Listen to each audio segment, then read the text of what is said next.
Hare Krishna.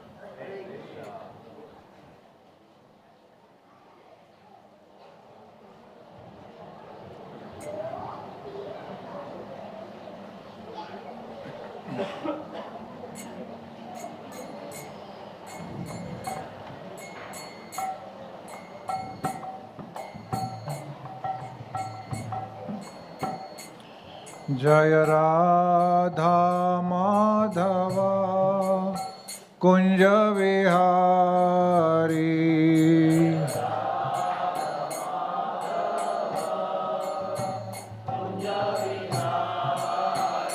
Jaya Radha Madhava Kunja Vihari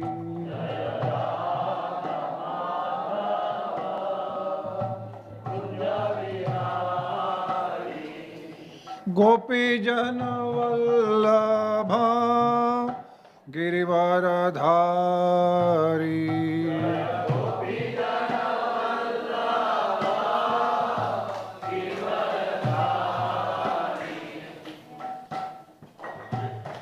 Jaya Gopi Jana Vallabha Girivaradhari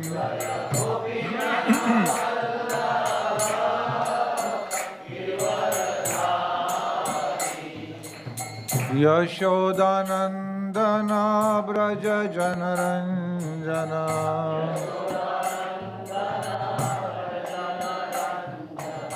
Yashodanandana Braja Janaranjana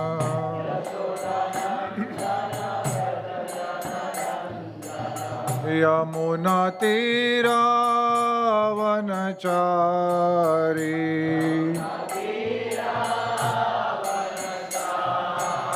Yamuna Tira Vanachari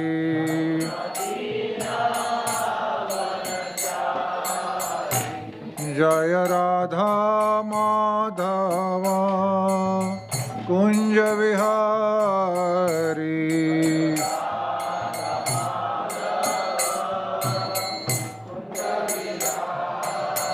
Jaya Radha Madhava Kunja Vihari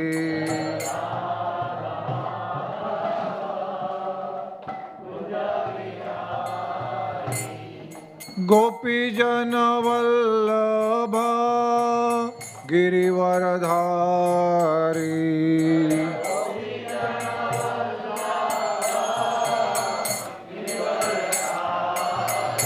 Jaya Gopi Jana Vallabha Girivaradhari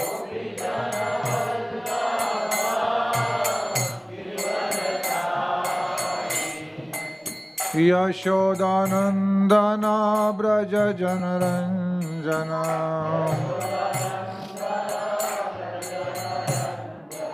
Yashodanandana Braja Janaranjana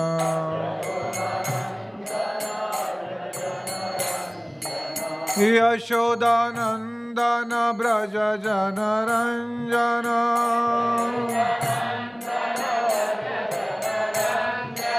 Yashodanandana Braja Janaranjana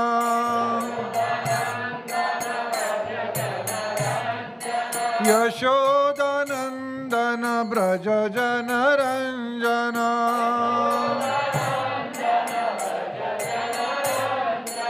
Yamuna Tira Vanachari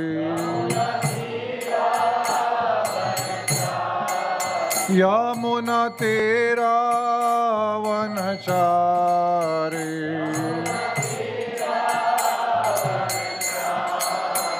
Jaya Radha Madhava Kunja Vihari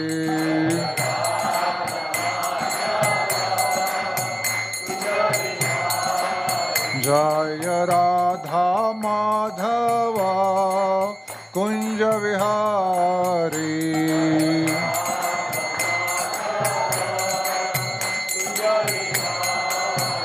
जय गोपी जन वल्लभ गिरिवरधारी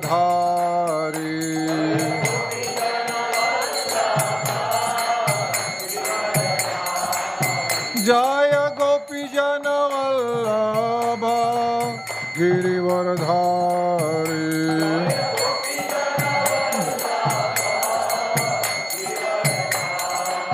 जय गोपी जन वल्लभ गिरिवरधारी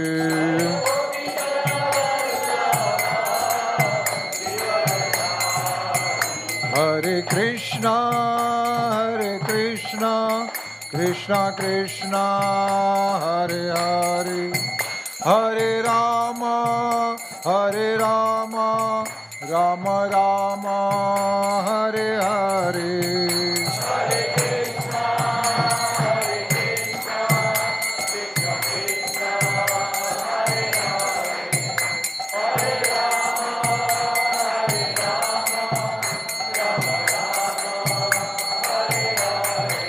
हरे कृष्णा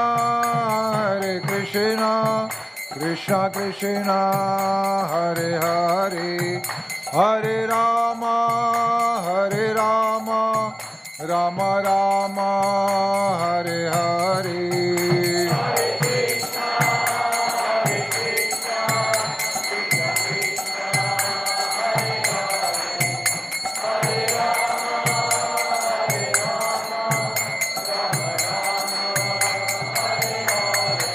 हरे कृष्णा कृष्णा कृष्णा हरे हरे हरे राम राम राम हरे हरे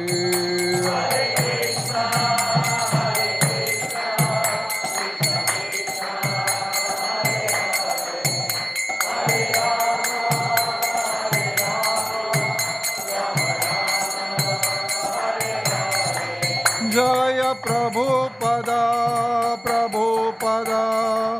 प्रभुपदा जय प्रभुपदा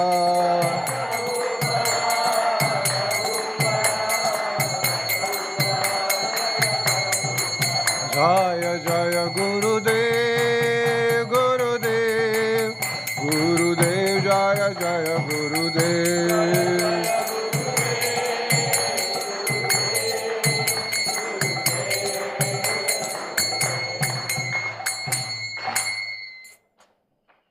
जय ओम विष्णुपाद परमहंस परिव्रजकाचार्य अष्टोत्तर शत Shri Shrimad His Divine Grace Bhakti Vedanta Swami Srila Prabhupada की जय ओम विष्णुपाद परमहंस परिव्रजकाचार्य अष्टोत्तर शत श्री श्रीमद भक्ति सिद्धांत सरस्वती गोस्वामी महाराज की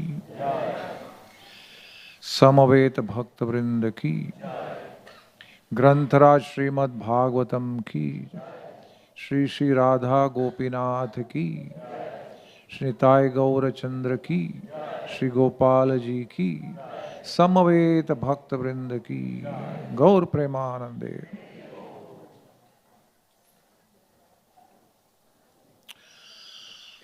ओम नमो भगवते वासुदेवाय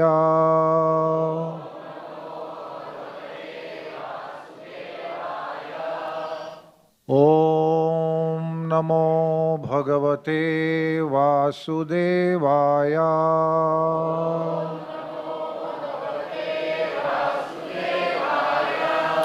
ओम नमो भगवते वासुदेवाय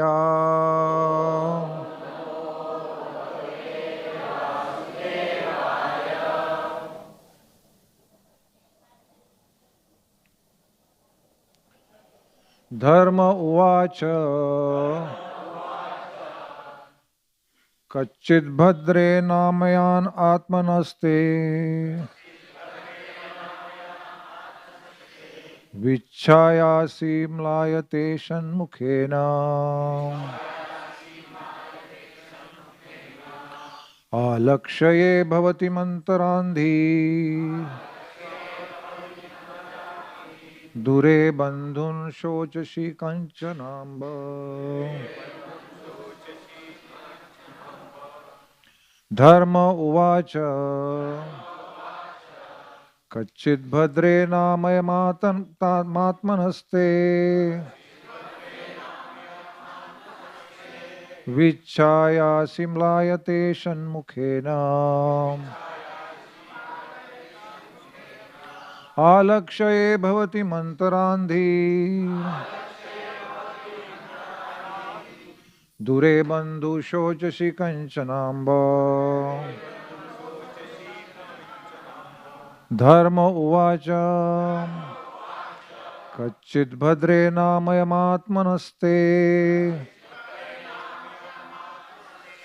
Vichaya simlayate shanmukhena. Alakshaye bhavati mantaradhim. Dure bandhum shochasi kanchanamba.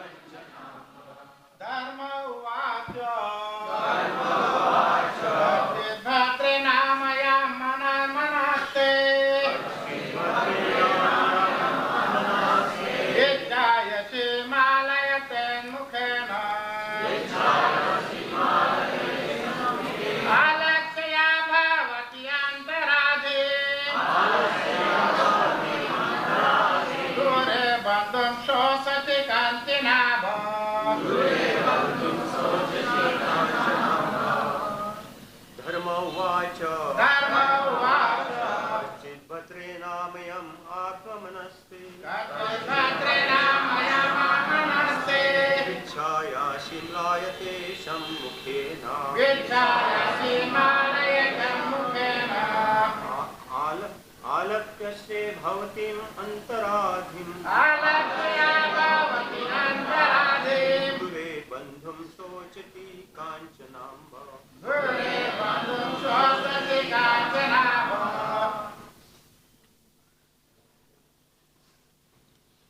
Mataji's.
Dharma uvacha.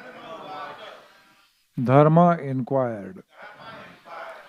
Kachit, whether, Bhadre, madam, Anamayam, quite hale and hearty, Atmanaha, self, Te, unto you,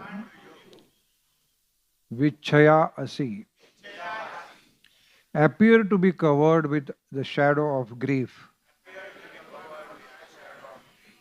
Malayata, which darkness. Isat, slightly.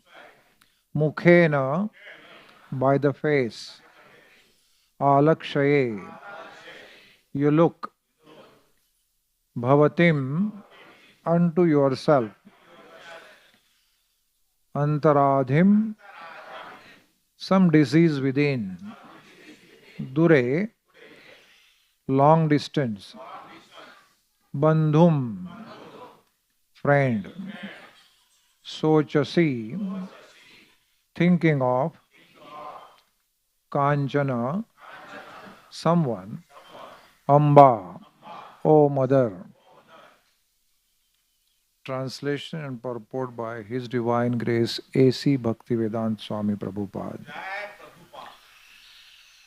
Dharma, in the form of a bull, asked, Madam, are you not hale and hearty? Why are you covered with the shadow of grief? It appears by your face that you have become black. Are you suffering from some internal disease? Or are you thinking of some relative who's away in a distant place? Purport. The people of the world in this age of Kali are always full of anxieties.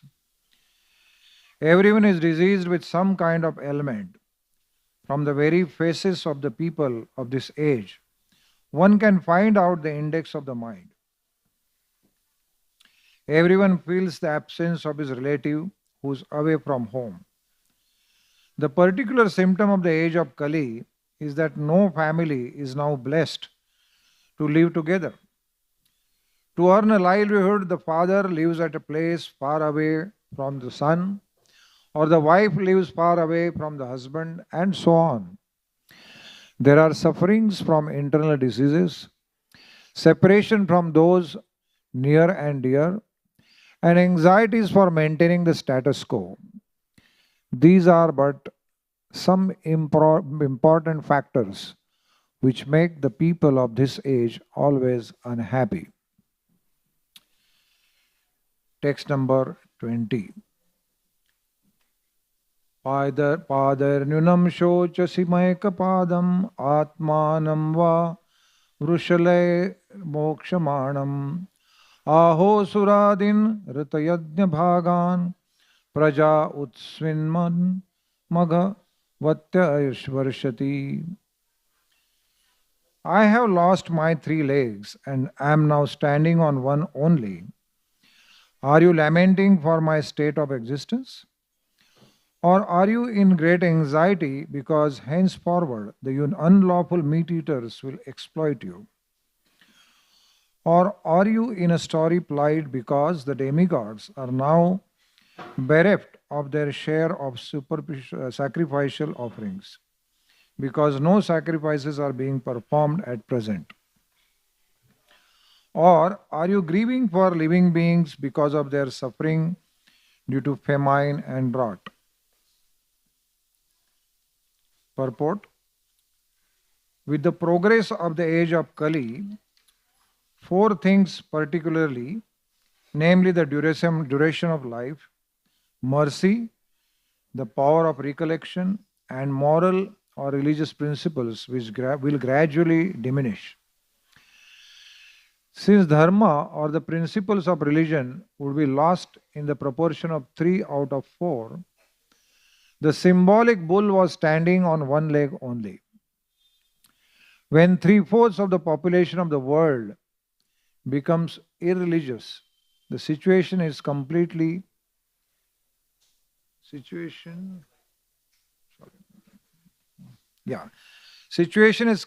into hell for the animals. In the age of Kali, godless civilizations will create so many so-called religious societies in which the personality of Godhead will be directly or indirectly defied. And thus, faithless societies of men will make the world uninhabitable for the saner section of people. There are gradations of human beings in terms of proportionate faith in the Supreme Personality of Godhead. The first class faithful men are the Vaishnavas and the Brahmanas, then the Kshatriyas, then the Vaishyas, then the Shudras, then the Mlechas, and the Yavanas, and at last the Chandalas. The degradation of the human instinct begins from Mlechas, and the Chandala state of life is the last word in human degradation. All the above terms mentioned in the Vedic literature are never meant for any particular community or birth. They are different qualifications of human beings in general. There is no question of birthright or community. One can acquire the respective qualifications by one's own efforts, and thus the son of a Vaishnava can become a Mlecha, or the son of a Chandala can become more than a Brahmana, all in terms of their association and intimate relation with the Supreme Lord. The meat eaters are generally called Mlechas, but all meat eaters are not Mlechas. Those who accept meat in terms of scriptural injunctions are not Mlechas, but those who accept meat without restriction are called Mlechas. Beef is forbidden in the scriptures, and the bulls and cows are offered special protection by followers of the Vedas. But in this age of Kali, people will exploit the body of the bull and the cow as they like, and thus they will invite sufferings of various types. The people of this age will not perform any sacrifice. The Mlecha population will care very little for performances of sacrifices, although performance of sacrifice is essential for persons who are materially engaged in sense enjoyment. In the Bhagavad Gita, performance of sacrifice is strongly recommended. The living beings are created by the created Brahma. And just to maintain the created living beings progressively towards the path back to Godhead, the system of performing sacrifice is also created by Him. The system is that living beings live on the produce of grains and vegetables, and by eating such foodstuffs, they get vital power of the body in the shape of blood and semen. And from blood and semen, one living being is able to create other living beings. But the production of grains, grass, etc. becomes possible by rain, and this rain is made to shower properly by performance of recommended sacrifices. Such sacrifices are directed by the rites of the Vedas, namely Sam Veda, Yajur Veda, and Atharva Veda. In the Manusmriti, it is recommended that by offerings of sacrifice on the altar of fire, the sun god is pleased. When the sun god is pleased, he properly collects water from the sea, and thus sufficient clouds collect on the horizon and rains fall. After sufficient rains fall, there is sufficient production of grains for men and all animals, and thus there is energy in the living being for progressive activity. The Mlechas, however, make plans to install slaughterhouses for killing bulls and cows along with other animals, thinking that they will prosper by increasing the number of factories and live on animal food without caring for the performance of sacrifices and production of grains. But they must know that even for the animals, they must produce grass and vegetables, otherwise the animals cannot live. And to produce grass for the animals, they require sufficient rains. Therefore, they have to depend ultimately on the mercy of the demigods like the sun god, Indra, and Chandra, and such demigods must be satisfied by the performance of sacrifice. This material world is sort of a prison house, as we have several times mentioned. The demigods are the servants of the Lord who see to the proper upkeep of the prison house. These demigods want to see that the rebel living beings who want to survive faithlessly are gradually turned towards the supreme power of the Lord. Therefore, the system of offering sacrifice is recommended in the scriptures. The materialistic men want to work hard and enjoy fruitive results for sense enjoyment. Thus, they are committing many types of sins at every step of life. Those, however, who are consciously engaged in the devotional service of the Lord are transcendental to all varieties of sin and virtue. Their activities are free from the contamination of the three modes of material nature. For the devotees, there is no need of performance of prescribed sacrifices, because the very life of the devotee is a symbol of sacrifice.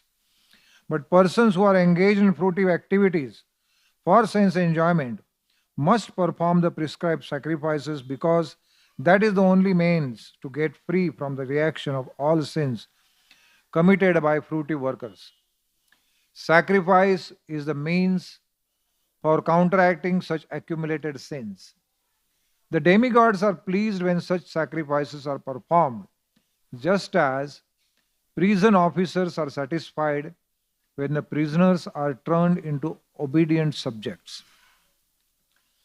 Lord Chaitanya, however, has recommended only one yajna or sacrifice called the Sankirtan Yajna, the chanting of the Hare Krishna, in which everyone can take part. Thus, both devotees and fruity workers can derive equal benefit from the performances of Sankirtan Yajna. Long purport. Suna na?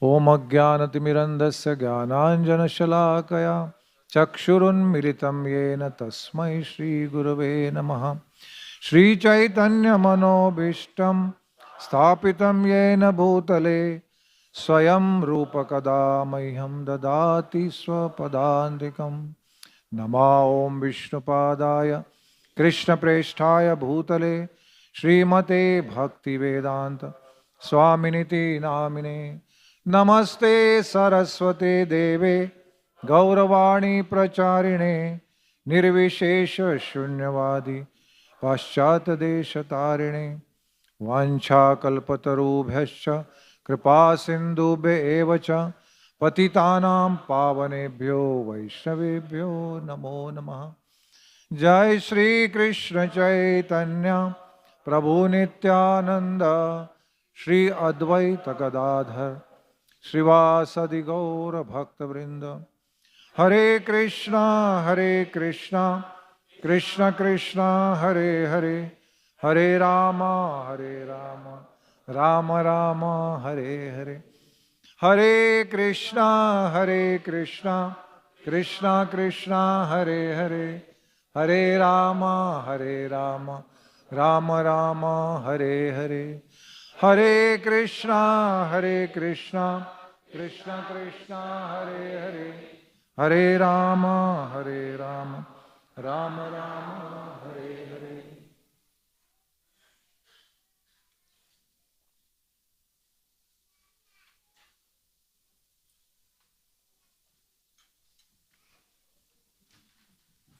Hare Krishna.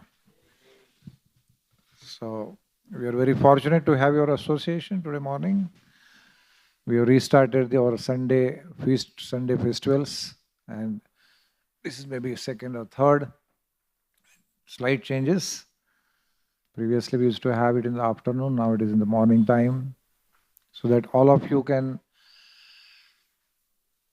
commit yourself to the evening social responsibilities, probably. So, thank you very much for coming. We'll take a recap. What has been happening? What is this shloka? Dharma uvacha. So Dharma is speaking to the cow whose bhumi. So in this chapter, which chapter begins with, now the Pandavas, they have retired from family life. Yudhishthir Maharaj has enthroned Parikshit, his grandson, as the king, and he has retired, and they have gone back to Godhead. Now Parikshit, as he was trained by Maharaj Yudhishthir, he was very perceptive. He could immediately perceive that in his kingdom, the signs and symptoms of Kali Yuga are manifested in the behavior of his citizens. He could see that some people have started eating meat, gambling, intoxication, womanization. All this was creeping up. And as soon as he understood this, he decided that I must counter this. So he already knew that Kali Yuga is coming. Because Kali Yuga is coming anyways, therefore we cannot sit tight and think that anyway it is supposed to come. A devotee always does his duty. Like Srila Prabhupada in one of the purports, he sort of openly challenges the age of Kali. He talks about, let us reverse the wheel of Kali. This is Prabhupada talking. Let us reverse the wheel of Kali. So, now who can reverse what is time I am? Krishna is the time. But a devotee challenges this time also. Let us reverse this. So similarly, in the same mood, Parikshit Maharaj, he decides that, okay, I must go out and find out who is doing all these things, how it is coming in. So he goes for a tour of his kingdom, which is the whole Bharatvarsha, not only Bharatvarsha, all the Dvipas, the Bhumi. He is the emperor of the whole earthly planet. So there is various description of Dvipas, various Dvipas, Jambu Dvipa and their Varshas, and the what we know today, Bharatvarsha. So wherever he goes, people are welcoming him. The kings are welcoming him. They are glorifying his ancestry, his grandfathers, Yudhishthir Maharaj, Arjuna, and Lord Krishna. And they are also telling him that how fortunate you are that you have seen Krishna right in the womb. You are protected by Krishna. That's how you are Parikshit. So he is very happy to hear all these things because it is connected to Krishna. Then in one place, suddenly he finds this bull, white as a lotus. And he starts looking at the bull and the cow. And that is the description now today we are reading. He is hearing. So Dharma Vacha, this bull represents Dharma. So Dharma, when he is inquiring, he is himself in a lot of suffering. What has happened? He has lost his 3 legs. He is somehow tottering, balancing, trying to balance on that one leg which is remaining. And with that, he is not talking about help, help, help. He is seeing that this cow, she is okay. She looks hale and hearty, but her face is very lusterless. There is no charm on her face. She appears to be completely blackened by grief. There is something wrong with them. So that's why he is inquiring, Madam, are you not hale and hearty? Why are you covered with the shadow of grief? It appears by your face that you have become black. Are you suffering from some internal disease? Or are you thinking of some relative who's away in a distant place? So these are the general, you can say, causes of our suffering. Some internal disease, separation from loved ones, somebody staying far off place and you're alone. Then further he goes, I have lost my 3 legs. Now he thinks that maybe she's not happy crying because seeing me the way I am. So I have lost my 3 legs and now I'm standing on one only. Are you lamenting for my state of existence? Or are you in great anxiety because henceforward the unlawful meat-eaters will exploit you? Very important, unlawful meat-eaters. That means there are lawful meat-eaters.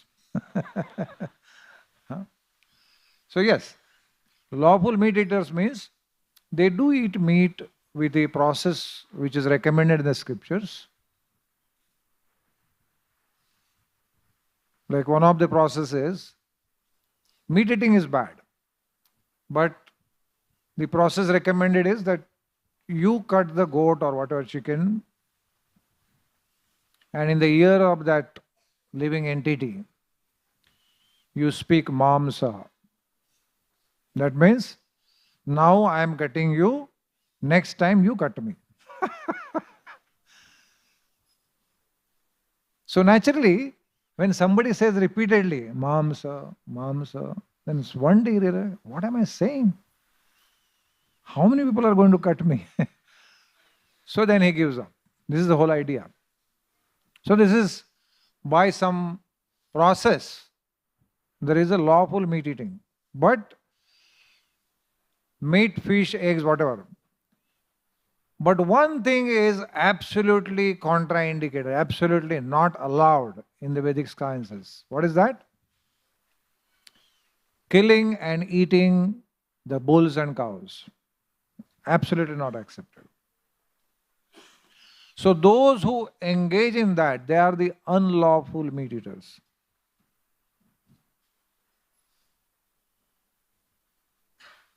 Or are you in a sorry plight because the demigods are now bereft of their share of sacrifice? That means sacrifices will not happen. Or are you grieving for the living entities who are going to suffer because of famine and drought? So these are various questions he poses to Bhumi, who is in the form of a cow, who is crying. So here we can see that Srimad Bhagavatam expounds the most important, or you can say superlative form of dharma. So dharma means duty. Dharma has many meanings, but one of the meanings is duty, occupation. So various levels of dharma are there. But the highest dharma is the Bhagavad dharma. Because highest dharma in the Gita, Bhagavan Sri Krishna, he tells what is the highest dharma? To give up other dharmas. Sarva dharman parityajya mam ekam sharanam raja aham tvam sarva papebhyo mokshayishyami mahasucha. So Krishna is telling Arjun, the highest form of dharma is to give up all other lower dharmas. And that's where Srimad Bhagavatam begins. Srimad Bhagavatam begins with this idea, that the highest dharma is to give up all other lower dharmas. Of course, we must follow some dharma, whatever is our level. We cannot just say that because Krishna says, give up all religions. But the most important religion is surrender to me. So the Sharanagati, the consciousness of surrendering unto the original personality of Godhead, so Supreme Personality of Godhead, that's the real dharma. Jivera Swarup Hai Krishnera Nityadas. That is our original identity. What is our original identity? Jivera Swarup Hai Krishnera Nityadas. Eternally. Nitya means eternally. Eternally we are servants, part and parcels of Krishna. So to engage in that reciprocation of being part and parcel, integral part and parcel, never separated, in the consciousness of Sharanagati. That's the eternal dharma, Jaiva dharma, the dharma of Jiva. So Srimad Bhagavatam talks of this kind of dharma. And that is what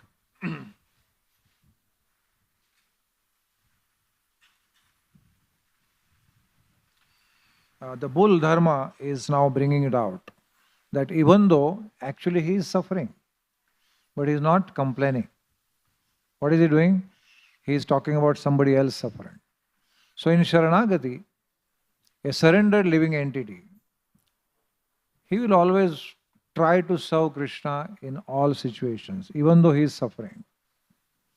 He is more concerned about giving Krishna to others, alleviating sufferings of others, rather than his own suffering. Srila Prabhupada, when he went to America, he had 2 heart attacks on the ship. And as soon as he got down, he went to New York. Was he trying to go to some doctors, cardiologist? No. He was just trying to give. In that situation also, he was trying to serve. He was conducting free feast programs on Sunday by trying to sell Srimad Bhagavatam, which was not very attractively printed at that time. Somehow from somewhere he would get some money and immediately spend it without thinking that what will happen to the next month's rent. There's no rent available. Still he would spend it on the people who were externally very happy. They had beautiful bodies, youthful bodies, and they were engaging in activities which are externally happy activities for them. But Prabhupada knew that they are suffering. They are trying to see happiness in something which is like a mirage. Into sex, into drugs, into meat eating, intoxication. And he wanted to save them. So he was crying for their suffering. He's thinking they are suffering so much. And sometimes our Indian counterparts, they think, I want to suffer like that. I want to do all those things. Let me suffer like that. So they don't consider it suffering. But Prabhupada, by his transcendental vision, he can see that they are suffering. And therefore, he went all out, risked his life, and gave Krishna consciousness to others. Even after many people joined him, and he's on his deathbed, in the last days in Vrindavan, he's lying there. He has hardly any appetite. He's drinking some juice once in a day or twice in a day. No food, grains. But still, in that situation, neither is he complaining, nor is he concerned about his health. All the time, what he is asking to the management people, are all the devotees taking food properly? Is there enough prasad available for all of them? This is concern. So this is you can say, the culture which the bull dharma is bringing up. What is that culture? The culture of Sharanagati. That in that Sharanagati, you represent Krishna in all circumstances. Krishna is concerned about maintenance of all living entities. So you are also concerned about maintenance of all living entities. Krishna is concerned about happiness of people, their progress on the path back to Godhead. So you take part in that concern of Krishna, the compassion of Krishna. You represent the compassion of Krishna. So this is the culture which we can see through this conversation of bull and bhumi. Having said this, let's go to the purport, which was so long, and I'm sure all of you have heard it very attentively. Suna na? Okay. I may question you.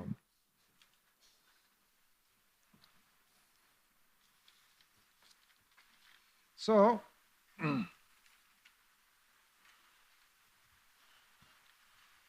here in the purport, the bull is bringing out 3 points very strongly, that how the age of Kali is affecting the world. So first he says, first problem is, we discussed earlier, unlawful meat eaters exploiting the earth's planet.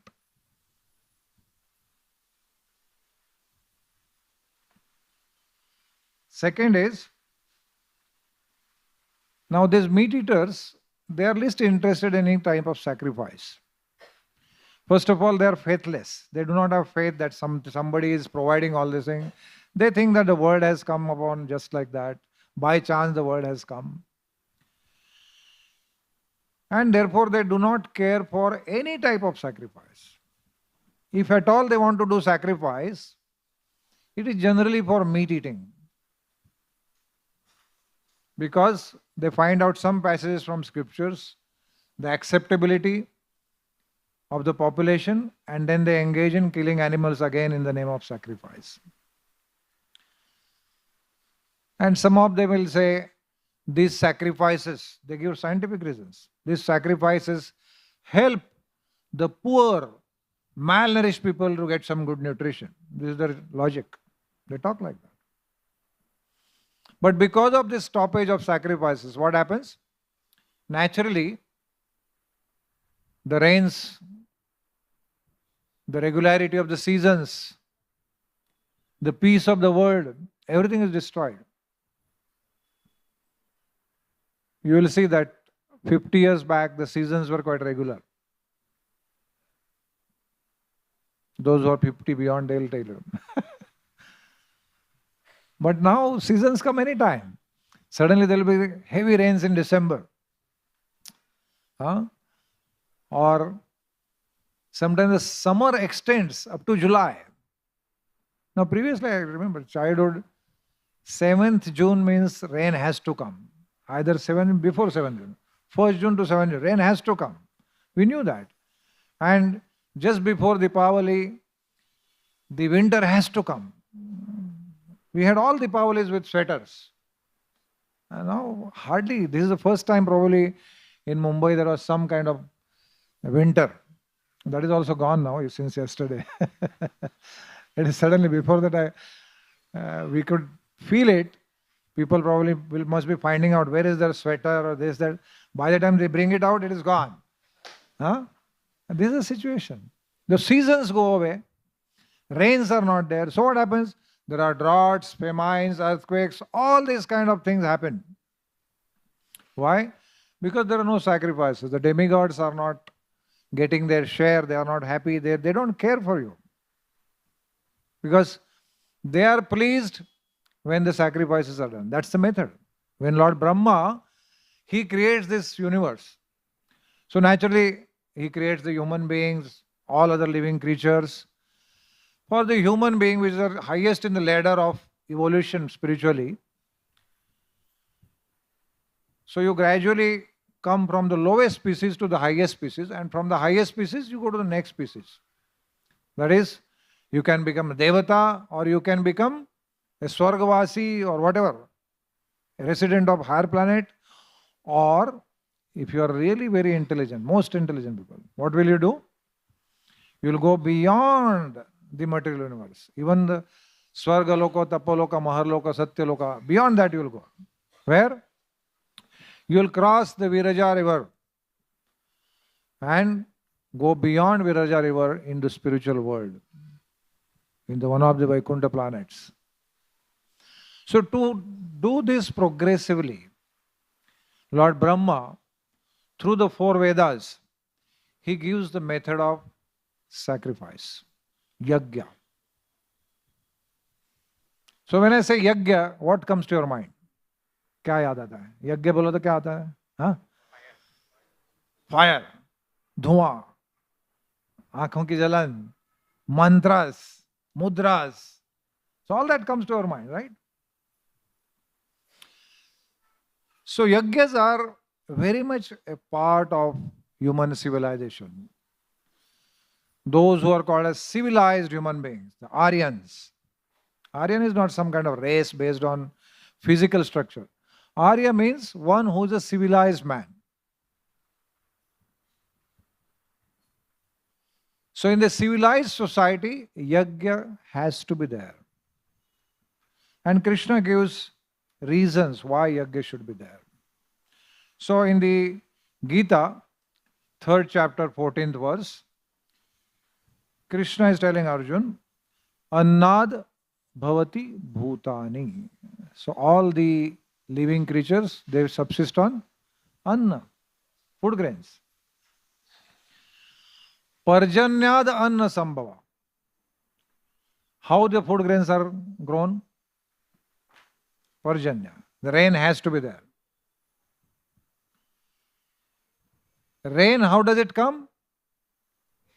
Yajnad bhavati parjanyo. When yajnas are performed, the devatas are pleased, they send rain. Yajna karma samudbhava. Therefore, this yajna must be performed and it is born out of your prescribed duties. So prescribed duty means you follow your varna and ashram according to your psychophysical nature. Not that because you are a Brahmin, born in Brahmin society, therefore you are a Brahmin. Even though you are doing a work of a Chandala, you are still a Brahmin. We had one Brahmin whose name was Lalu Brahmin. So, Lalya used to call him. Now he was born of a Brahmin family and he knew all the mantras. And Lalya means actually he was very fair and red. So he was known as Lalya. But whenever he will call for marriages, particularly marriage in the villages, there are marriage means Brahmin has to be there. So unless he drank one proper bottle of the country liquor, he couldn't even stand. He would tremble. Now, how can somebody call him Brahman? But the people's innocence is like this. No, no, no. He's born. He's born in Brahman. He must be called. Very innocent people. So sometimes innocent people are cheated because of lack of knowledge and unscrupulous people. So according to Varna and Ashram, Yajna Karma Samudbhava, out of prescribed duty, Yajna is born. Then another shloka, Krishna tells there is no, this is for living. Living in this world, you require Yajna. Basically food grains, therefore Yajna. But leaving this world, Leaving, or going out of this world also you require Yajna. So Krishna tells in another shloka of the same chapter. Yajnarthat karmanonyatra lokoyam karma bandhana. Tadartham karma kaunteya mukta sangha samachara. If you want mukta, you want to get out of this material cycle of birth and death, samsara, what you have to do? There is no alternative. Yajna has to be performed. Yajnarthat karmanonyatra. That means there is no other solution. You must perform the yajna.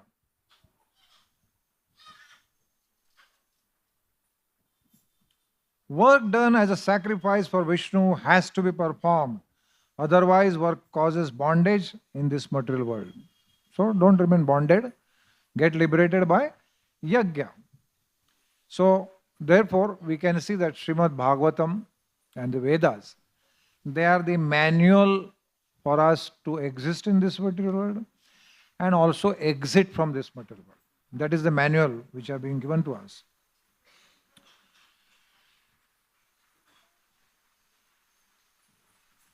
So the yajnas, as I said, all of you will remember immediately some fire, some kind of mantras, various types of arrangements, tapascharyas, grains, very specific types of wood, which are considered very pure. All these are ingredients. Somehow you may get some ingredients. It's very difficult in Kali Yuga to get pure ingredients. Like pure ghee is also difficult to get. But somehow you may get. But then to perform the yajna, you need a proper qualified person, a brahmana. Now there is not one brahman, there are 4 types of brahmins. In yajna, you require 4 types of brahmanas who will do yajna. There is a Brahma. Brahma is a type of Brahmin who is like a presiding person of our yajna. Then there is a Hota. Then there is Udgata. That means who sings the mantra. And there is a Ritvik. So all these 4 types of Brahmins, they are supposed to be there. And all of them have to be expert. And if they are not expert, it can cause havoc. Like once the king of the Devatas, Indra, Devendra, he was sitting in his assembly and all the apsaras are dancing, people are glorifying him, how he is a Shatakratu. I mean, he has performed 100 Ashwamedh Yajnas, no one else has performed. And he has conquered this and he has conquered that. What is his Vajra? It can crush mountains. Amazing power. So, naturally, the king, he is very happy to hear this. And suddenly, his spiritual master, Brihaspati, enters. So when Brihaspati, naturally, when a guru comes or any sadhu comes, it is the duty of the king or any person in that assembly to get up, give them proper asan, welcome them, and then resume their duties again. But Indra was infatuated by his prosperity and did not bother. So Brihaspati understood that what is Indra's consciousness. He quietly left and became completely invisible to him. And Indra is trying to search him because he realized, I made a mistake. Started running. But Brihaspati was not to be seen. And because of this offense, then Indra was defeated by the Asuras immediately. So, insult to a great personality, you don't have to go to the astrologer to find out what hell to do. Bad days are coming, just wait. So, in order to rectify the situation, Brahma gives him a solution. And he tells him that, right now, Brihaspati is not going to be visible to you. You will have to do some things. There is one person, Vishwarup. He's the son of Twashta. You go to him and perform a Yajya. Again Yajya. And by that you will get your lost opulence back again. So Vishwarup is performing Yajya. Swaha, Swaha, Swaha. Nicely Yajna is going. Vishwarup had 4 heads. Or 3 heads, sorry. But quietly, because his mamas were Asuras. His mother was from Asura family. So he was also offering oblations for the Asuras, quietly. And Indra saw that. And Indra immediately cut off his 3 heads. Brahmahatya, again one more problem. What to do now? And because Vishwarup was killed, Twashta performed Yajna. Now, listen, this is very interesting. Twashta is performing Yajna so that he creates a son or a living being or whatever, somebody comes from the sacrifice, who will kill the enemy Indra. So, the specific word he uses for invoking that is a Indra Shatru. Let the enemy of Indra be born. That's the meaning, Indra Shatru. But instead of Sha, he speaks Indra Shatru. So Sha ka Sha ho gaya. And with that, the meaning completely changed. It meant the enemy Indra, you kill the person who's being born now. So in this way, Vritrasur was born and Vritrasur was destined to be killed by Indra. By that Shatru to Shatru. So you can imagine that Yajnas are not ordinary things. A single word here and there can make a lot of changes. And then there are mudras and sometimes our Yajna people, Muralidhar Prabhu, Vishwa, they tell us, and when we say Swaha, so Swa means the mouth will open, Yajna's mouth will open, and Ha, it will close. So you have to put those grains Swaha. Now sometimes Ha ke baad gaya to idhar lag jayega na aisa. It will so you get scared, arey. He will be offended, Agni will get offended. Swaha. Like Ha means close. So all these things meticulously are to be done in the Yajna. It's not easy. A lot of money is required. So then, Prabhupada is a very solution-oriented person. You will see he will not talk much about problems. There are problems. Now Mlechas are there and he describes all the types of people, the Mlechas, Yavanas, Chandalas. The last word in human degradation is Chandala. He can eat a dog. He has no, you can say, social responsibility practically. So then, Prabhupada comes to the solution. This Chandala cannot perform Yajna. You require Brahmanas. Kshatriyas cannot perform Yajnas. What is that solution which can give material and spiritual benefit to all population?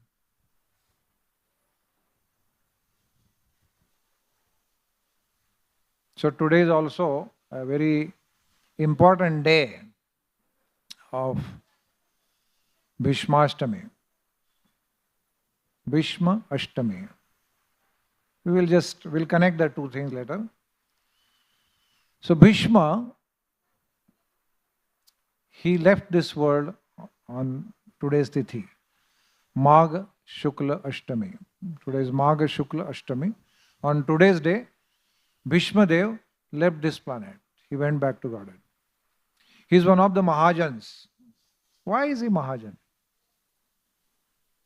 The whole world knows he took the side of Kurus, Kauravas, and fought against Krishna, fought against his own virtuous grandsons, Pandavas.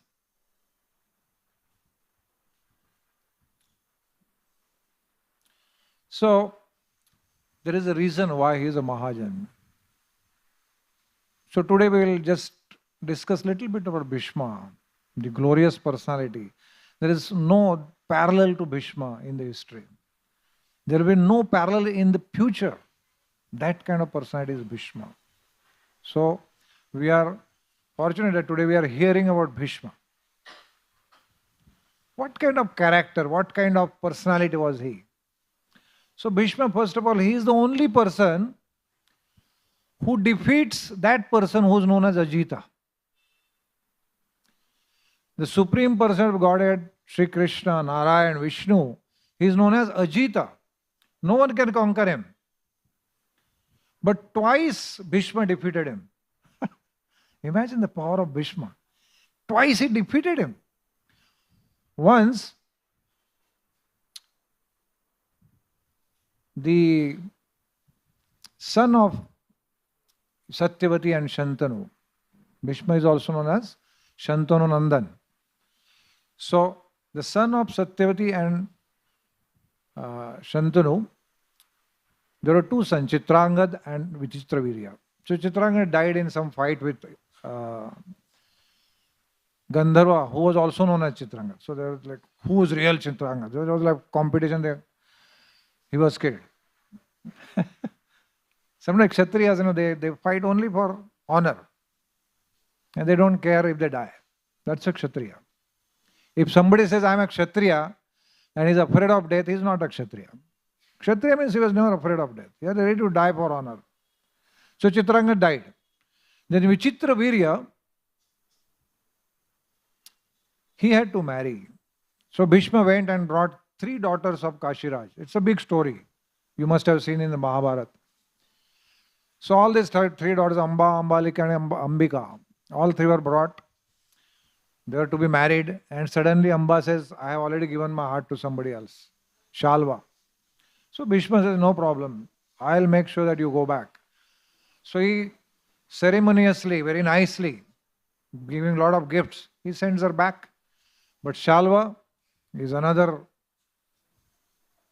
person, crazy Kshatriya. So he doesn't accept her. And he says, go and marry Bhishma. So she comes back and tells us, he doesn't want to take me, now you marry me. Bhishma says, I can't marry. I have already taken vow of complete celibacy. That's how he is known as Bhishma. Because no one ever had taken such a vow that I will never marry, even if he was the strongest king.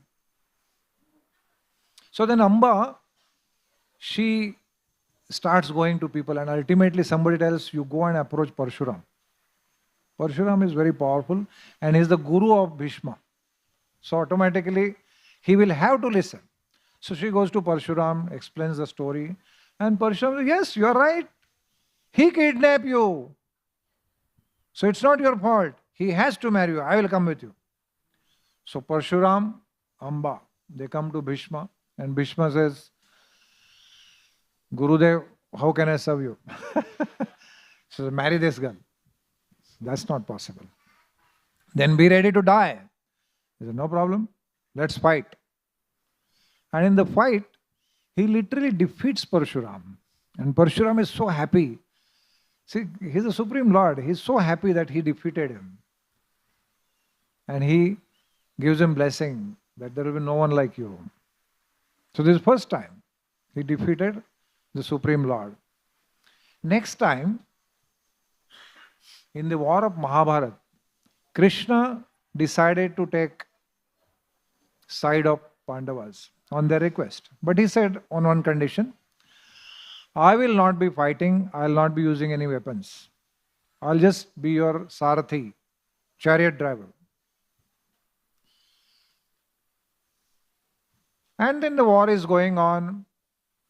Bhishma is killing lakhs of soldiers every day. Every day. So by few days, Pandavas are already half.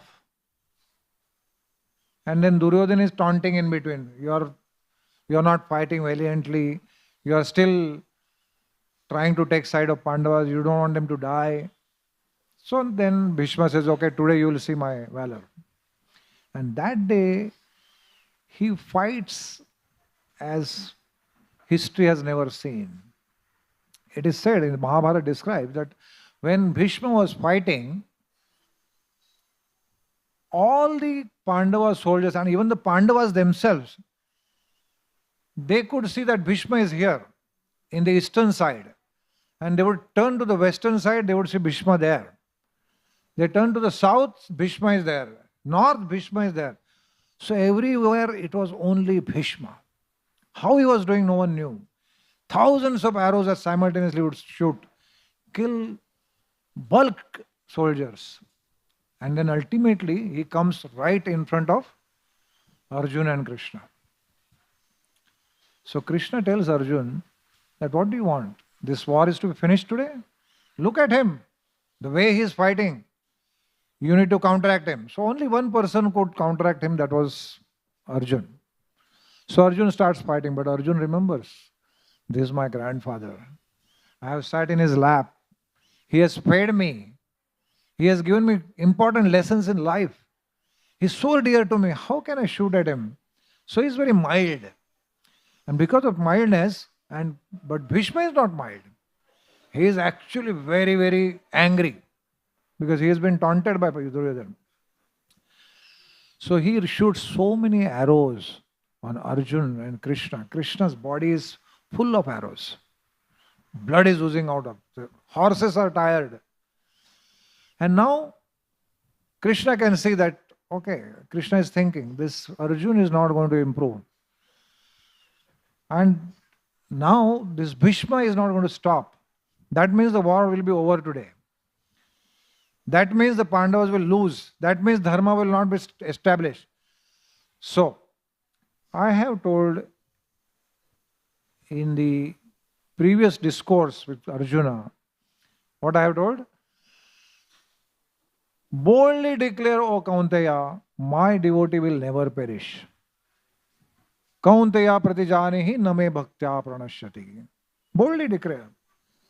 So the acharyas tell us why Krishna tells him boldly declare. Why can't he say, I boldly declare that my devotee will never? No, because Krishna values the word of his devotee much more than his own word. And there is Bhishma. He has said that either Krishna has to take weapon or Arjuna has to die. So he has also taken a vow. So thinking like this, then Krishna suddenly, he comes down from the chariot and rushes with the Sudarshan Chakra. It is described that his pitambar, the yellow garment, and the bluish Krishna, he is going in such a speed that it was appearing that there is a blue cloud and the lightning is there in the cloud. And that was his pitambar. And he is rushing. And what Bhishma does? Bhishma is still standing with his bow. And he is telling Krishna, O Krishna, O Janannivas, O Keshava, O Madhava, O protector of Vishnu's, Vrishnis, come, come, come. Come and kill me. He is not afraid of death. He is saying, come and kill me. Today you have glorified me in the three worlds. Because you broke your own promise. And when I am killed, I will go back to Godhead. All profit is mine. Come on. So Krishna is rushing, but here is Arjuna. He is also devotee. He is thinking, how can Krishna take weapon. He has taken a vow. I should protect his vow. So he starts running. He holds Krishna. But Krishna is just like a hurricane. He uproots a tree. The hurricane uproots a tree and takes the tree with him. Similarly, Arjuna was being pulled by Krishna. And Arjuna is thinking, what to do now? So then the only thing he knew is lotus feet of Krishna. So he grabs the feet. Says, Keshava, wait. I take vow on my sons and brothers. Now I will fight. So as soon as Krishna hears this, but by this time, Mahabharata decided Krishna has already dragged him 10 steps. On the 10th step, he stopped. He said, okay, come on, fight. And then Bhishma is happy, Arjuna is happy, fight resumes, and then we know Bhishma was put on the bed of arrows the next day. And now, after almost 58 days, today, on the Bhishma Ashtami, in the Uttarayan, when the sun changes its course from south to the north, that is a daytime for the Devatas. That is Uttarayan. In that period, Bhishma decides to give up his body. Just before he gives up body, here is Yudhishthir, who is completely despondent, thinking that I have, because of my throne, millions of people have died. Millions of ladies have become widows. Millions of children have become orphans. What I have done? He was not happy. And Krishna was telling him, it's okay. You have done it for dharma. You have done it on my order. It's not your fault. But he's not convinced. So ultimately, Krishna says, let's go to Bhishma. He will tell you how to think as a king. So then Pandavas, Krishna, many other Brahmanas, including Vyasadeva, Rishis, they all go to Bhishma. And there Yudhishthir Maharaj asks questions and he gives beautiful answers on how to run a kingdom, how to treat servants, all possible details. It's a beautiful narration. At the end, Yudhishthir Maharaj asks, you tell me now, you told me the whole science of dharma. If I have to worship one, whom should I worship? If I want to follow one process, what is the process? And that's where he is the Mahajan. So he gives the right answer. He says, the one to whom you should serve is sitting next to you. Narayan, Krishna, Vasudeva, Devaki Nandan. And the method, the process is Harinama Sankirtan.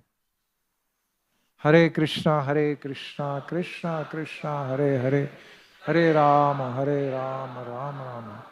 And then he speaks about the Vishnu Sahasranam. So Bhishma is the person who, it's famous. Vishnu Sahasranam is all over the world. Everyone knows what is Vishnu Sahasranam. So he tells Vishnu Sahasranam. And he says, this is the only method. This is the complete process, the Harinam Sankirtan. So Bhishma tells what now Prabhupada is telling in this purport, that of all the yajnas, the most important yajna is Sankirtana yajna, Harinama Sankirtana. Even Yamaraj, who is another Mahajan. So when the Yamudutas were defeated by Vishnudutas, when they were trying to capture Ajamil, they come back to him and they ask him, who are these people? They seem to be superior to you also. So then that time he gives the knowledge and he tells again that anybody, Ajamil chanted by mistake the holy name of Krishna Narayan, but even if it is by mistake, the holy name is the universal absolute truth.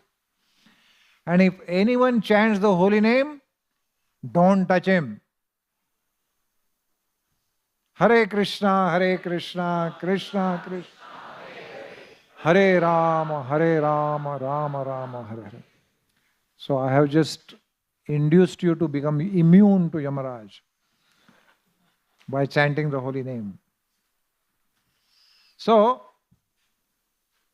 Yamaraj is also endorsing this fact that his holy name, Sankirtana, is the best process, the best yajna for this material world, for the people of Kali Yuga. Best.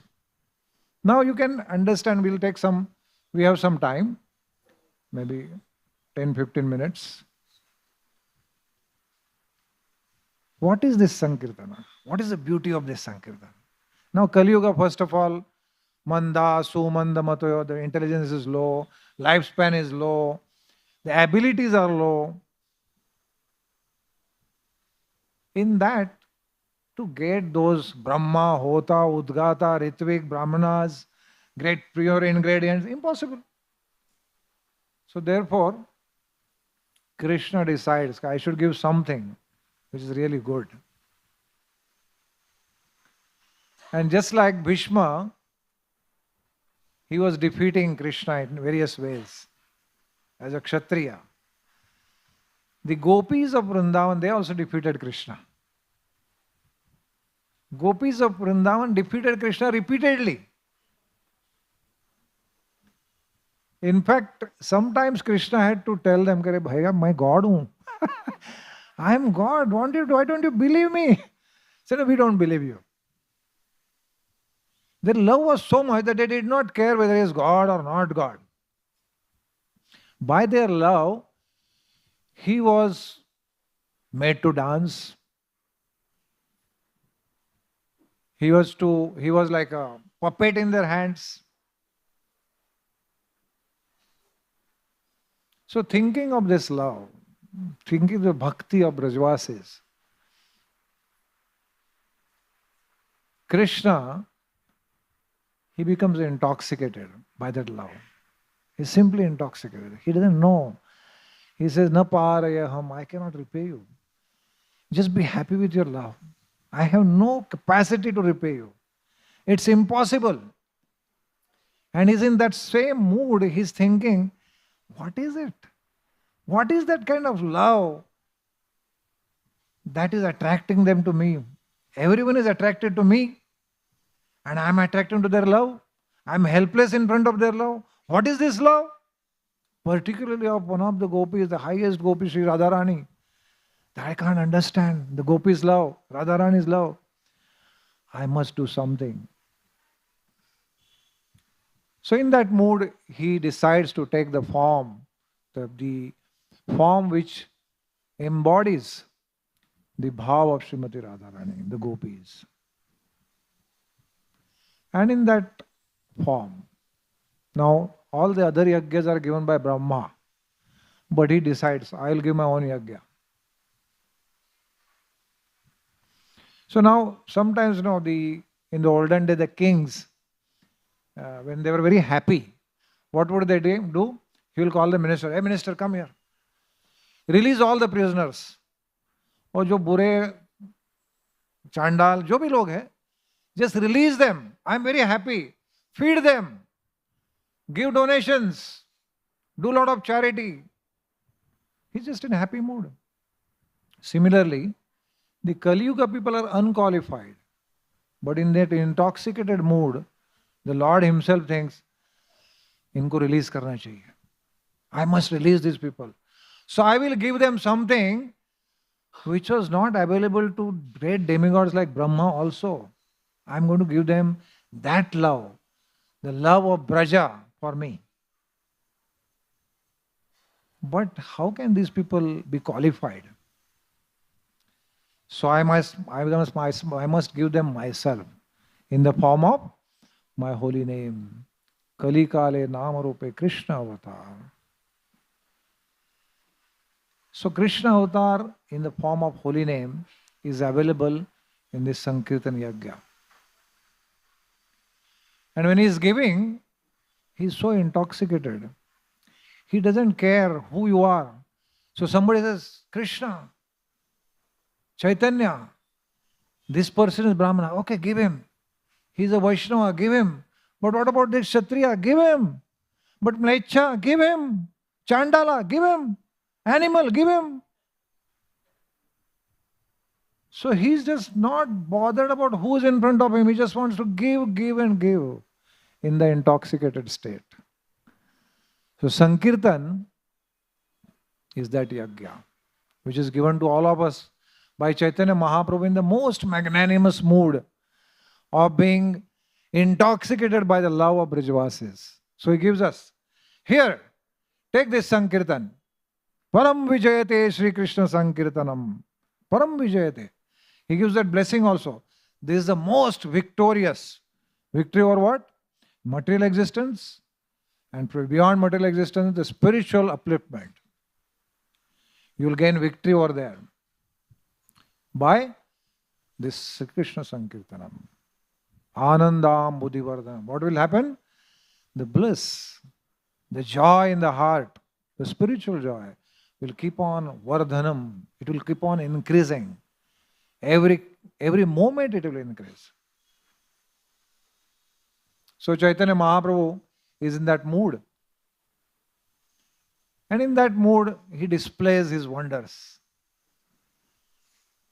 So after taking sannyas, he was residing in Puri. He went for South India for about 2 years, liberated all the people, inundated the whole south of India with Sankirtana. Made every person who met him became a devotee. And Mahaprabhu, when he is traveling, just by looking at him, just being in the presence of Chaitanya Mahaprabhu, those throngs of people would come. And when they came, what was their mood? Ami ghare na jaibo, vane prabeshivo. Now we don't want to go home. It was automatic. As soon as they saw Chaitanya Mahaprabhu dancing, chanting, with tears in his eyes, they would immediately think, what is the use of this material existence? Let us go with him.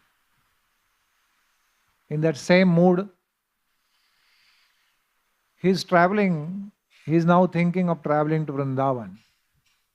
And he is taking permission from devotees that please allow me to go to Vrindavan.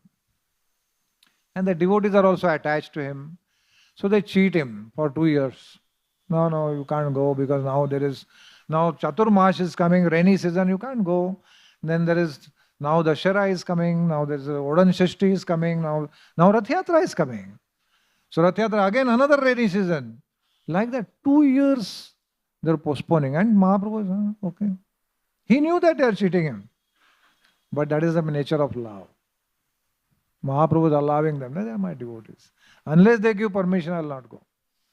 So then again he asked, can I go to Vrindavan? And the devotees, Ramananda Rai, Swarup Damodar, they understand. I think we have done too much with him. We cheated him for last 2 years. Somehow or other we kept him. Okay, you can go. But don't go alone. Take this devotee, Balabhadra Bhattacharya, with you. And one more person to carry your kamandalu. So Mahaprabhu is very happy. Next morning he leaves. Early morning, without anyone's knowledge. Only 2 people with him. And he straight enters the forest of Jarikanda. So how is he going? He was always absorbed in the mood of Vrindavan, thinking of the gopis, the love of Brijvasis. He couldn't contain himself. So in that absorption, he goes further. And there, in the forest, he sees all the trees and small rivulets. He thinks of Vrindavan. This is Yamuna. These are Kadamba trees. Like that he's thinking. This mountain is Govardhan. So his ecstasy increases hundreds of times. In that ecstasy, he sees a tiger. Tiger is just relaxing on the street, in the forest street, footpath. And Balabhadra Bhattacharya and that other person, they are like afraid, what's for a tiger? But Chaitanya Mahaprabhu slaps him, come on, chant Hare Krishna. So this tiger suddenly gets up and Hare Krishna, Hare Krishna. Oh, then Balabhadra, then they go further and he enters the river. And in the river, when he is taking bath, suddenly a huge flock of elephants. There's a huge group of elephants. Big, big elephants, they come. And again these people are, what will they do to us? And Chaitanya Mahaprabhu, in the mood of Vrindavan, he just takes some water and splashes on. Come on, chant Hare Krishna. So immediately, the elephants, they go like this and start chanting Hare Krishna, Krishna Krishna, Hare Hare, Hare Rama, Rama Rama, Hare Hare.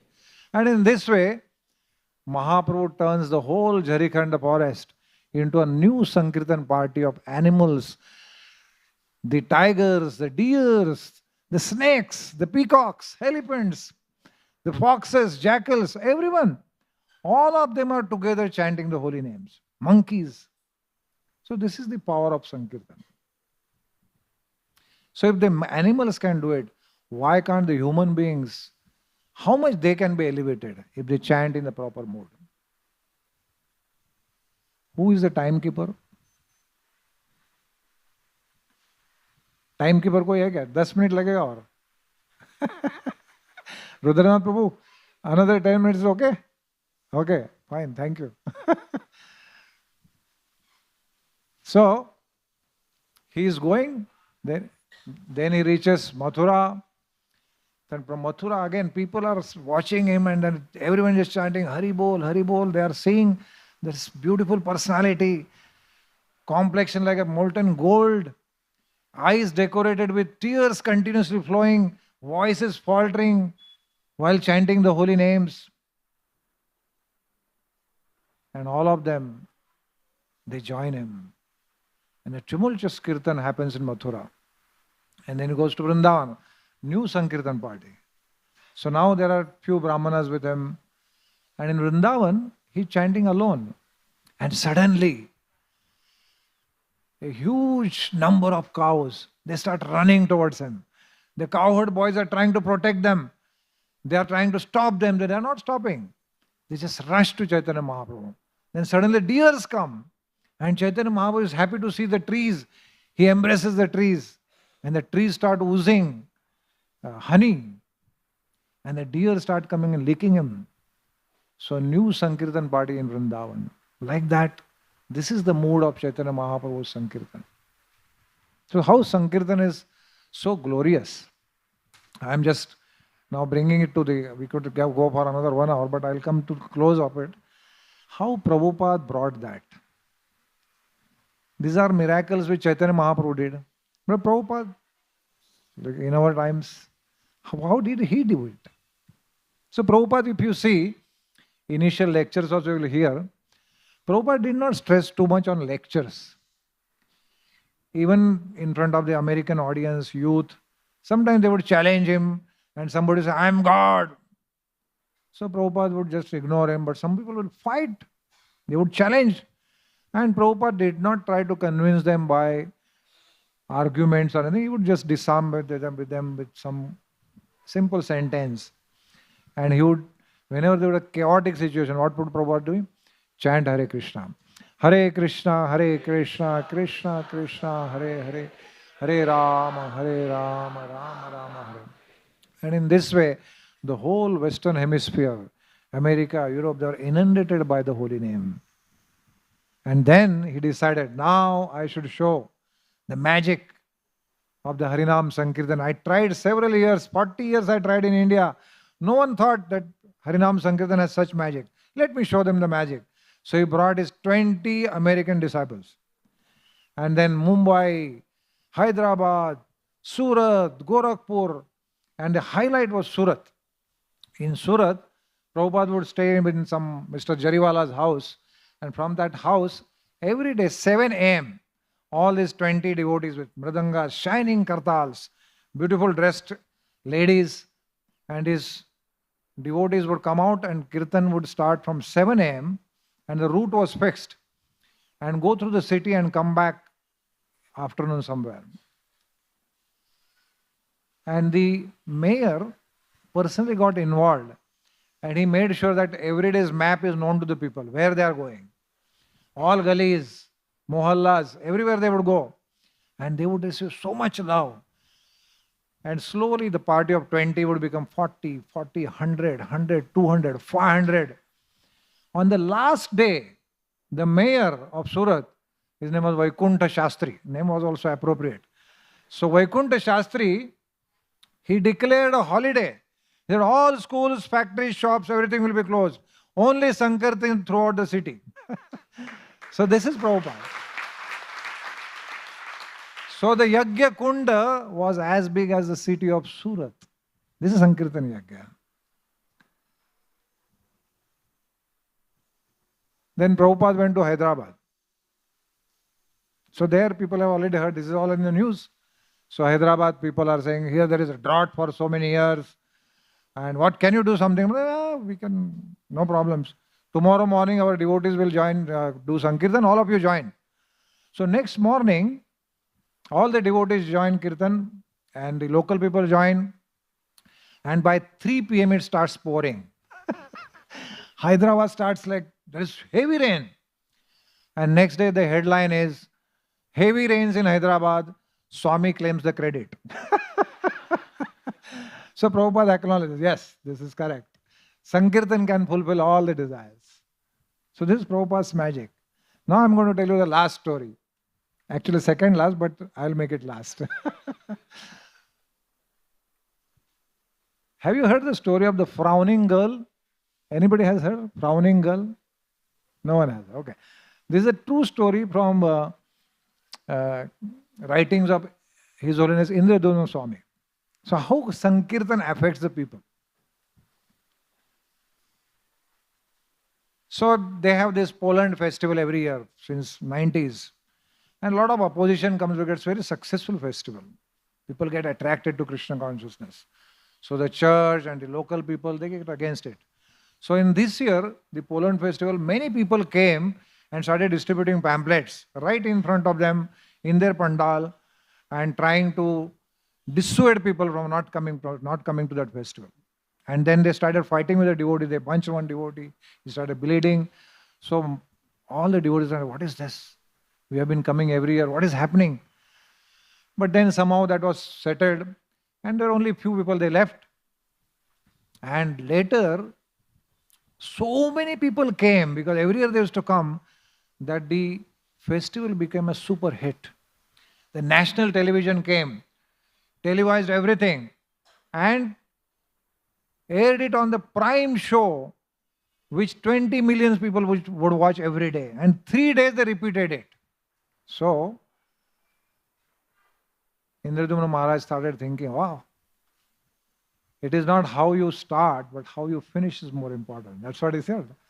This is very good. With seeing this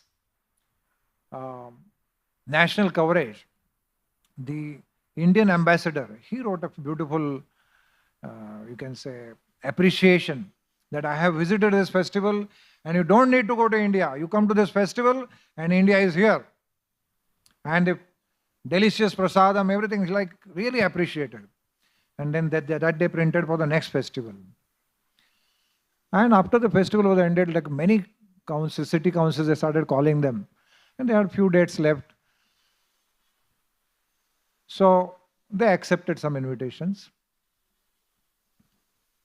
This is one part. There is another part.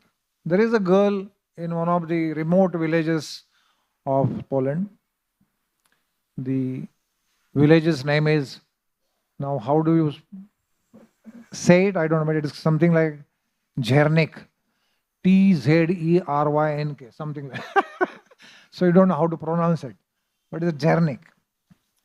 So there, this small girl, Monica, is sitting and asking her mother, Mother, Mom, do you believe in reincarnation? So now they're Orthodox church people. They say, where did you hear this? So no, I feel intuitively that there is reincarnation. So mother says, hey, don't tell anyone else, just keep it to yourself. People will not accept, they will misunderstand you. So he said, yeah, I will not tell anyone, but I want to read books on this. So the mom got many books and she was quietly reading 4 years. So she now becomes 11, from 7 to 11. And then after 11 years, the mom asks, so Monica, are you now wiser than before? Did you learn? Yeah, yeah, I have got many concepts from many religions, but I'm following Bible. But I have some problem with one, because in the school now, there's some TV show was going on, the kids were discussing. There is something called Hare Krishna cult. That Hare Krishna religion, I get scared of that. So mother said, don't worry, they'll not come here. It's a remote place. And then same day she's sitting on the porch of her house and reading some book, and suddenly she hears the drums and the kartals and the harmonium, and everyone is chanting Hare Krishna, Krishna Krishna, Hare Rama, Rama Rama, Hare Hare. So she's thinking, oh my God, they have come here. So they just pass right in front of her house, and she is closing her eyes. She's frowning like this. She closes her ears. She doesn't want to hear because they're a cult. They're very dangerous. But then one devotee goes and gives her the invitation. She refuses the invitation. So he drops there and goes away. After some time, she reads when they are gone. And she reads, Indian ambassador is saying, it's a beautiful festival. I didn't see them so weird also. Looks like they are good people. And then after half an hour, they come back again. So she runs there and she says, oh, Mr. Tom Jack is purchasing a book from them. Mrs. Janko is purchasing a book. They must be good people. Immediately rushes back to the house, takes a scarf in the house, wears it like a sari, comes back to the procession, starts distributing the pamphlets. And Maharaj is thinking, he has seen the girl because he has noticed her, because her reaction was contrast to everyone else's reaction. Everyone was waving, smiling, chanting, and she was like this. So he noticed that this girl. And this girl comes next day wearing a proper sari, because devotees give her sari. And already she is wearing neck beads, beautiful tilak, gopi dots. And she is actually telling people, come on, see this, eat this. So Maharaj is saying, this is the wonder of Sankirtana. That person who was so scared, who did not know anything, and within a day, 24 hours, she's already doing the work of Lord Chaitanya. This is the power of Sankirtan. So is it simple? Yes or no? If I say hard, if it is hard, you agree with me? Yes. It is hard as well. It is very simple, but it's very hard.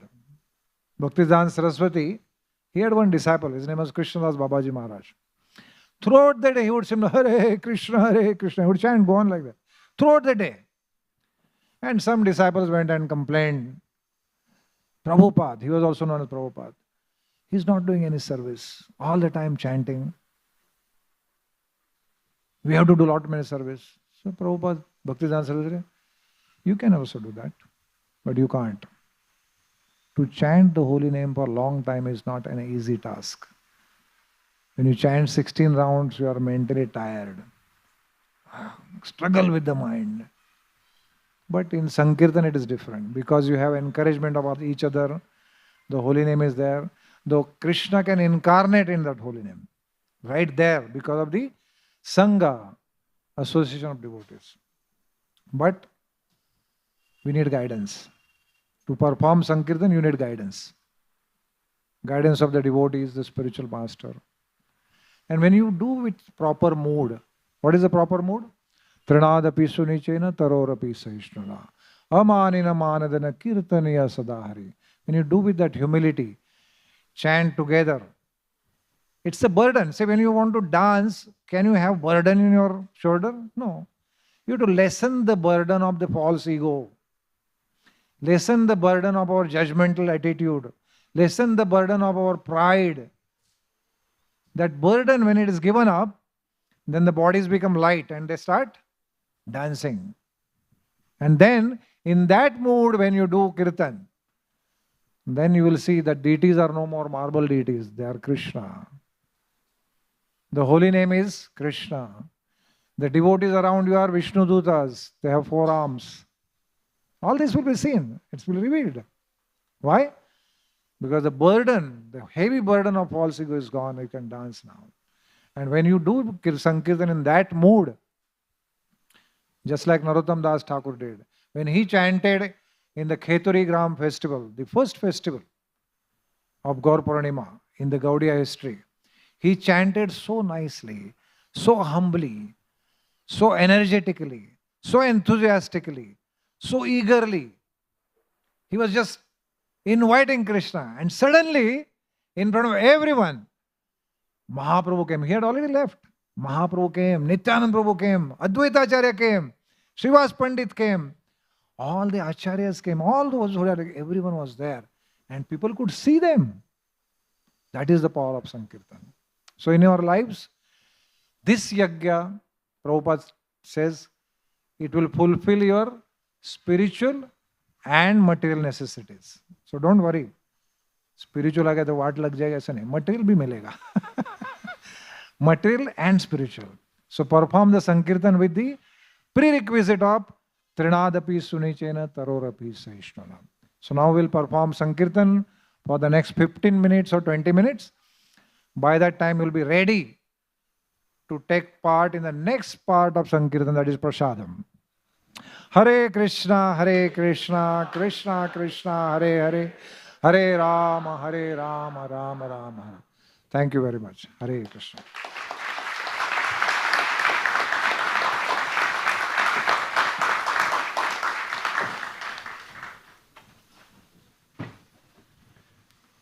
Who's singing? No.